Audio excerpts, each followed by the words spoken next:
प्रणाम। कृष्णेश दरबार से मैं हूँ टोनप्रित अग्रवाल और आज हम बैलेंस शीट ऑफ लाइफ के ऊपर डिस्कशन करेंगे। सबसे पहले संतुष्टि उपदेवी वंदना गाकर शुरुआत करेंगे। इतनी शक्ति है मेरी न माता, मन पे विश्वास कमजोर होना।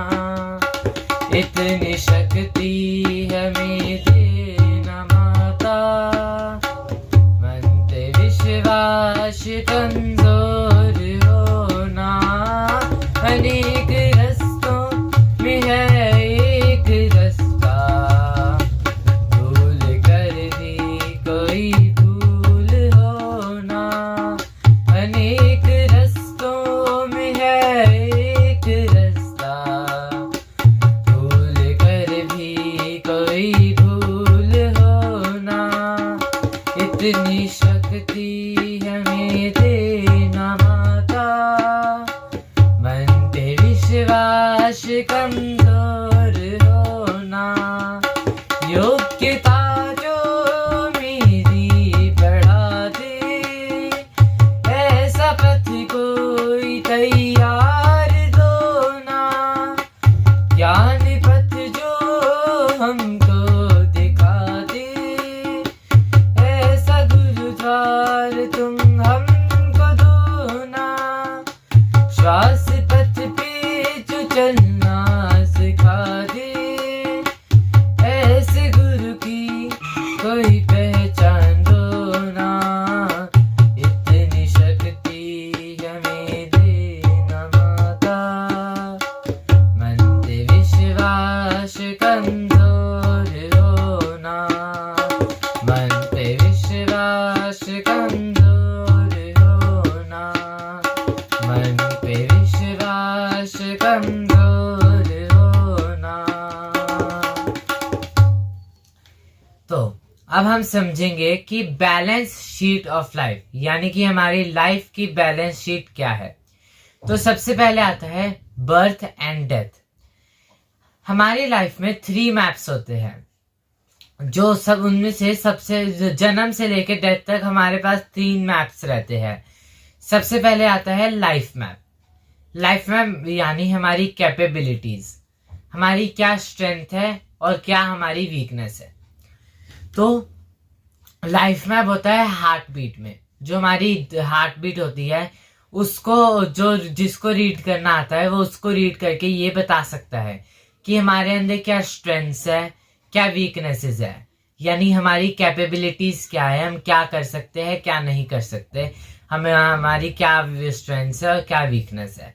ये होता है हमारी हार्ट बीट में। अब दूसरे नंबर पर आता है डेस्टिनी मैप, जो हम सब जानती है हमारा पाल्म, जो ये पाल्म्स में लाइंस होती है, ये होती है डेस्टिनी मैप। तो डेस्टिनी मैप से हम ये समझ सकते हैं कि हमारा भाग्य क्या है, हमारे भविष्य में हमारा मतलब हमारा जो डेस्टिनी है, हमें डेस्टिनी से क्या क्या मिलेगा, हमारी डेस्टिनी में क्या लिखा है वो हम समझ सकते हैं। डेस्टिनी मैप को तो बहुत लोग रीड भी करते हैं, पाल्मिस्ट कहा जाता है उनको। तो वो हमारा पाल्म रीड करके ये बता देते हैं कि हमारी डेस्टिनी में क्या है। तो दूसरा हो गया डेस्टिनी मैप और तीसरा है एशो मैप। तो एशो मैप क्या है? तो एक एशो मैप होता है जो होता है हमारी नाभि में। एशो मैप बताता है कि क्या हमें कॉल ऑफ नेचर आएंगी। हर इंसान को कॉल ऑफ नेचर आती है तकरीबन एज में, तो हर एज के आसपास डिफरेंट कॉल ऑफ नेचर्स आती है। जैसे कि जिसका एक एग्जांपल होता है मूछे। तो जो कॉल ऑफ नेचर्स है उनको सही तरीके से अगर हम हैंडल ना करें तो केस भी कर सकता है, बीमारियां हो सकती है। तो अगर हमें पता चल जाए कि हमारी कौन सी कॉल ऑफ नेचर है, फिर हम उसको समझ सकते हैं, सीख सकते हैं वो उसको कैसे मेंटेन करना है। तो वो पता चलता है एशो मैप से, जो होता है हमारी नाभि में। एशो मैप को रीड करके ये पता किया जा सकता है कि हमें अब कौन सी कॉल ऑफ नेचर आएगी, कब आएगी। तो ये तो हो गया बर्थ एंड डेथ। उसके बाद होता है what comes to you and what goes to you. जिसको कहा जाता है वेल्थ। हम जानते ही है कि हमें जो मिला या हमारे गया वो होती है वेल्थ। तो वेल्थ भी 3 टाइप्स की होती है, मेंटल वेल्थ, फिजिकल वेल्थ और स्पिरिचुअल वेल्थ। तो सबसे पहले हम समझते हैं फिजिकल वेल्थ को, जो कि आजकल पूरी सोसाइटी में सब हर जगह चल ही रहा है। फिजिकल वेल्थ यानी पैसा। जो हमें कुछ भी फिजिकल चीज खरीदनी है, मान लो मेरे को कार खरीदनी है, मेरे को पैसा चाहिए, वो होगी हमारी फिजिकल वेल्थ। दो ये तो हम अच्छे से समझते ही है। अब दूसरे नंबर पर आती है मेंटल वेल्थ। जैसा नाम से पता चल रहा है मेंटल वेल्थ। तो अब मेंटल वेल्थ होती है हमारे मन की वेल्थ। तो मेंटल वेल्थ से हम खरीद सकते हैं हैप्पीनेस, जो भी हमारी वो होती है, थॉट्स हो गया, हैप्पीनेस हो गया, ये सब हम खरीद सकते हैं मेंटल वेल्थ से। और फिर तीसरे नंबर पर होती है स्पिरिचुअल वेल्थ, यानी कि हमारी मन और बुद्धि के बीच में जो तालमेल है उसकी वेल्थ। तो अगर हमारा मन और बुद्धि के बीच में तालमेल है तो हम कोई भी गलत काम नहीं करेंगे, तो हम हैप्पी भी रहेंगे। अगर हम गलत काम नहीं करेंगे तो हमें किसी भी तरीके का नुकसान नहीं होगा, ना सोसाइटी को होगा। तो वो होता है स्पिरिचुअल वेल्थ से। जितनी हमारी स्पिरिचुअल वेल्थ अच्छी होगी उतना ही हमारा काम में भी मन लगेगा और हम किसी को नुकसान भी नहीं पहुंचाएंगे। अब बैलेंस शीट ऑफ लाइफ में अब तीसरा आता है एसेट्स, यानी कि एसेट्स जो हम समझते हैं। तो एसेट्स होता है हिडन ट्रेजर। वो होती है जैसे कम्युनिटी, इम्यूनिटी, स्टेमिना, ये सब होते हैं हिडन ट्रेजर्स, यानी हमारे एसेट्स। हमारी लाइफ के में हमारे एसेट्स है ये हिडन ट्रेजर्स। तो जैसे कि हमारे इम्यूनिटी को हम समझते हैं, तो इम्यूनिटी है कि हम कितन बीमारियों से कितना लड़ सकते हैं, वो तो हम कितना प्रिवेंट कर सकते हैं उनको, वो होती है इम्यूनिटी। और कितनी जल्दी ठीक होंगे और कितना ना हो, वो होती है इम्यूनिटी। तो ये सब होती है हमारा ट्रेजर, हमारे एसेट्स। जितनी हमारी ये स्ट्रांग होगी, अच्छी होगी, उतना ही हमारी लाइफ ज्यादा सक्सेसफुल हो पाएगी, परफेक्ट हो पाएगी। और इनको बोलते हैं हिडन ट्रेजर। तो ये बढ़ाई भी जा सकती है। जब ट्रेजर है तभी तो हम बढ़ाने का सोचेंगे, तो इनको बढ़ाया भी जा सकता है। हम अपनी इम्यूनिटी, कम्युनिटी, स्टेमिना सबको बढ़ा सकते हैं। तो ये हो गए हमारी लाइफ के एसेट्स। अब आता है लाइबिलिटीज। लाइबिलिटीज यानी कर्मफल। अब कर्मफल वो गीता में भी बहुत बताया है कर्मफल के बारे में, वैसे भी हम समझते हैं कर्मफल क्या है। तो कर्मफल यानी हम कोई भी कर्म करेंगे तो हमें उसका फल मिलेगा, वो फल है कर्मफल। तो अब कर्मफल लाइबिलिटी है, यानी मान लो मैंने कोई कर्म किया, अब उसका मेरे को नेगेटिव कर्मफल भी मिल सकता है, पॉजिटिव कर्मफल भी मिल सकता है। और पर मेरे को ये नहीं पता कि मेरे को कब मिलेगा। अब मैंने मान लो आज कर्मफल किया, तो वो अगले सेकंड भी मिल सकता है, अगले दिन भी मिल सकता है, अगले साल भी मिल सकता है, या अगले जन्म में भी मिल सकता है। तो हमें ये नहीं पता होता कि हमें ये कर्मफल कब मिलेगा। तो वो हमारी लाइबिलिटी हो जाएगी। अब हमें यही नहीं पता कि ये कर्मफल कब मिलेगा, इसका पॉजिटिव इम्पैक्ट होगा या नेगेटिव, तो ये हमारे लिए लाइबिलिटी है। तो लाइबिलिटीज होती है हमारी लाइफ में कर्मफल। उसके बाद आता है गुडविल। गुडविल यानी एफिशिएंसी। अब गुडविल को हम समझते हैं कि गुडविल क्या है। गुडविल यानी कि हम किसी भी जैसे ब्रांड नेम होता है तो उसको देख के ही हमें मन में आ जाता है कि हाँ ये बहुत अच्छा है, क्योंकि उसकी गुडविल अच्छी होती है। तो जब लाइफ पे आते हैं तो गुडविल होती है हमारी एफिशिएंसी। यानी कि मान लो कि मेरे को पता है, मान लो मेरे को कुछ काम कराना है, तो पता होता है कि ये इंसान ये काम बेस्ट कर पाएगा, ये नहीं, मेरा भाई ये बेस्ट कर पाएगा या पापा मेरे बेस्ट कर पाएंगे। तो वो होती है गुडविल, यानी किसकी जितनी एफिशिएंसी होती है उतनी उसकी गुडविल होती है, उतना ही। तो ये होती है एफिशिएंसी।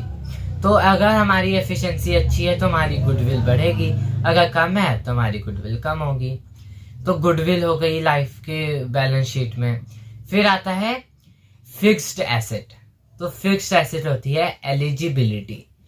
यानी कि एलिजिबिलिटी यानी कि हम कितना काम कर पाते हैं, एफिशिएंसी तो हो गई हम कितना काम समझ पाते हैं, हमारी समझ, और एलिजिबिलिटी हो गई हम कितना परफॉर्म कर पाते हैं। तो हम वो हमारा फिक्स्ड एसेट है, क्योंकि हमारी जितनी एलिजिबिलिटी होगी हम उतना ही तो काम कर पाएंगे, उतना ही ठीक काम करे या गलत काम करे, पर हमारी जितनी एलिजिबिलिटी होगी उतना ही हम काम करेंगे। तो वो हो गया हमारे लिए फिक्स्ड एसेट। फिर होता है हैप्पीनेस। हैप्पीनेस होता है प्रॉफिट। ये तो समझते ही है कि हैप्पीनेस मतलब खुशी। खुशी तब आएगी जब हमें प्रॉफिट होगा। लेकिन प्रॉफिट किस कंटेक्स्ट में? वो होता है वेल्थ के कंटेक्स्ट में। Not only physical wealth, mental wealth भी बढ़नी चाहिए और मेरी स्पिरिचुअल वेल्थ भी बढ़नी चाहिए। तो जब ये बढ़ेगी तब मुझे प्रॉफिट होगा और तब मेनली हैप्पीनेस आएगी। फिर होता है सॉरोज यानी एक्सपीरियंस। अब हम एक्सपीरियंस को समझते हैं कि एक्सपीरियंस क्या होता है। तो एक्सपीरियंस यानी कि मैंने वो काम पहले भी ट्राई किया है। मान लो मैं पेंटिंग कर रहा हूँ, तो अगर मैंने पहले पेंटिंग बनाई, उसके बाद जब दूसरी बार मैं बनाऊंगा तो मेरे को पेंटिंग बनाने का एक्सपीरियंस तो है। लेकिन पेंटिंग गलत भी बन सकती है, सही भी बन सकती है। तो अगर वो गलत बनेगी तो मेरे को बुरा नहीं लगेगा, सॉरी फील होगा कि मेरे को एक्सपीरियंस भी था लेकिन फिर भी गलत हो गई। तो इसलिए हमारे सॉरोज होते हैं एक्सपीरियंस, कि एक्सपीरियंस होते भी हो भी गलत होती है चीजें, क्योंकि नॉलेज नहीं है। तो सॉरोज हो गई एक्सपीरियंस। फिर आता है कैरेक्टर, हैबिट्स। ये तो हम अच्छे से समझते ही है कि हम किसी भी बंदे को उसके कैरेक्टर पे जज करते हैं। वो तभी करते हैं जैसे उसकी हैबिट्स है। कोई किसी की बुरी हैबिट्स है तो हम कहते हैं ये अच्छा नहीं है, किसी की अच्छी है तो हम कहते हैं ये बहुत अच्छा है। तो हैबिट जैसी जिसकी है हम उस पे उसको कैरेक्टर उसका देखते हैं। फिर इन्वेस्टमेंट।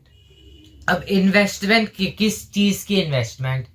तो वो होती है लाइफ में हार्ड वर्क की, यानी कि श्रम फल की। हम कोई भी काम करेंगे, जितना काम करेंगे वो हमारी इन्वेस्टमेंट है। तो वो इन्वेस्टमेंट हमें देखनी चाहिए कि हम किस चीज में करें।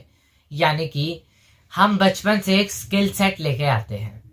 जैसे कोई हम जैसे क्लास में भी जैसे पढ़ते हुए हम क्लास में देखते हैं, कोई तो बच्चा स्पोर्ट्स में अच्छा है, कोई म्यूजिक में अच्छा है, कोई पढ़ाई में बहुत अच्छा है, वो एकदम याद कर लेता है चीजें।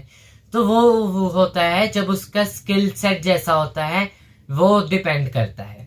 तो अगर हम उसी स्किल सेट के अनुसार, उसी स्किल सेट के बेस पर अपना करियर चुने, उसी स्किल सेट के बेस पर हार्ड वर्क करें, तो हमें सक्सेस मिलेगी ही मिलेगी, श्योर है।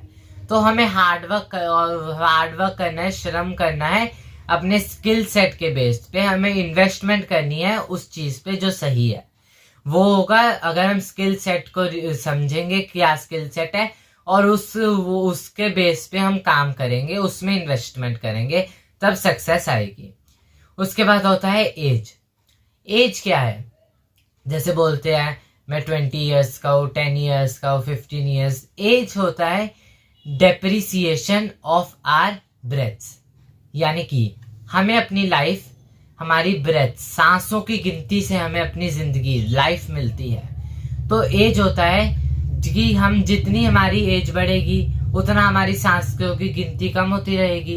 तो डेप्रिसिएशन ऑफ आर ब्रेथ, यानी कि हमारी सांसें कम हो रही है। तो जितनी हमारी सांसें कम हो रही है वही हमारे लिए एज है।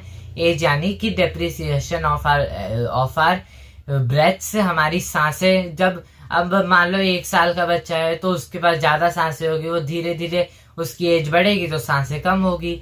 तो सांसें जितनी कम हो रही है वो है हमारी एज। और ऑडिटर, यानी ऑडिटर है हमारा ब्रेन। ब्रेन यानी बुद्धि। बुद्धि ऑडिटर है का क्या मतलब हुआ? हम जो भी काम करते हैं, डिसीजन लेते हैं कुछ भी काम करने का, वो 2 कंपोनेंट्स से लेते हैं। एक होता है मन और एक होता है बुद्धि। मन होता है जैसे हमें विचार आता है, मैं बैठा हूं, मेरे को विचार आया कि मेरे को वो काम करना है, मेरे को कुछ लिखना है, तो वो मन में विचार आया, मन विचार लाया। अब बुद्धि ऑडिटर है, ब्रेन ऑडिटर है, वो उसको फिल्टर आउट करता है कि मेरे को ये काम करना है या नहीं करना, इससे मुझे नुकसान होगा या फायदा होगा। वही होता है स्पिरिचुअल वेल्थ से। जितनी हमारी स्पिरिचुअल वेल्थ अच्छी होगी उतना ही हम ब्रेन अच्छे से काम करेगा, वो हमारी बुद्धि ठीक डिसीजन ले पाएगी। तो फिर बुद्धि ने डिसाइड किया कि नहीं अभी नहीं लिखना, इससे मुझे नुकसान हो सकता है तो हम काम नहीं करेंगे, इससे मुझे फायदा होगा तो हम काम करेंगे। तो ऑडिटर हो गया ब्रेन, और वो डिसीजन तब अच्छा ले पाएगा अगर स्पिरिचुअल हेल्थ अच्छी है। तो ये होती है हमारी balance sheet of our life, हमारी लाइफ की बैलेंस शीट। अब you are the owner of your balance sheet, हम ही अपने लाइफ के बैलेंस शीट के ओनर है। तो make it perfect, that is Neel. यानी कि हम अपनी बैलेंस शीट के ओनर है, हमारी लाइफ की बैलेंस शीट के ओनर है, तो उसको परफेक्ट बनाना है। परफेक्ट का क्या मतलब है, और यहाँ पे परफेक्ट का क्या मतलब है? परफेक्ट मतलब हमें अपने कर्मफलों को खत्म करना होता है। तो वो कर्मफल तभी खत्म होंगे जब हम तीनों मैप्स, जो हमने 3 मैप समझे थे स्टार्टिंग में, लाइफ मैप, डेस्टिनी मैप और एशो मैप, इन तीनों को समझेंगे और फिर हम उसके हिसाब से काम करेंगे, तो हमारे कर्मफल धीरे धीरे खत्म होने लगेंगे। तभी हमारी लाइफ परफेक्ट हो पाएगी। और हम ही इसको कर सकते हैं क्योंकि हम ही ओनर है अपनी लाइफ की बैलेंस शीट के। तो ये थी balance sheet of our life. अब आज के डिस्कशन को हम यही खत्म करते हैं कृष्णांश ऊर्जा भोग को गाकर। आत्मा वो ही तो रथ है, इस पे मन होता है सवार, तन वही तो नाव है, बुद्धि जिसकी है पतवार, मन है गठर कर्म फलों का, समय से पैदा होता विचार, बुद्धि फिर दिशा दिखाए, आपको जैसे चाहे न जाए, ना भंवर में ना फंस जाए, इतना तो कर लो इस बार, गठर तुम जो हो लाए, उसको तो कम कर लो इस बार, पैदा हुआ जब बंद थी मुट्ठी, जाऊं जब खुले रहे ना हाथ, जो लाया हूँ खर्च है करने, बड़े नामा तुम देना साथ, दुआ तेरी बस यही अपेक्षित, दिशाहीन ना हो जाए जीवन, श्वासों में निपटे ये गठर, बची न रह जाए इस बार, आत्मा वो ही तो रथ है, जिस पे मन होता है सवार। सबको मेरा प्रणाम। जय कृष्णीष्ट, जय भगवान।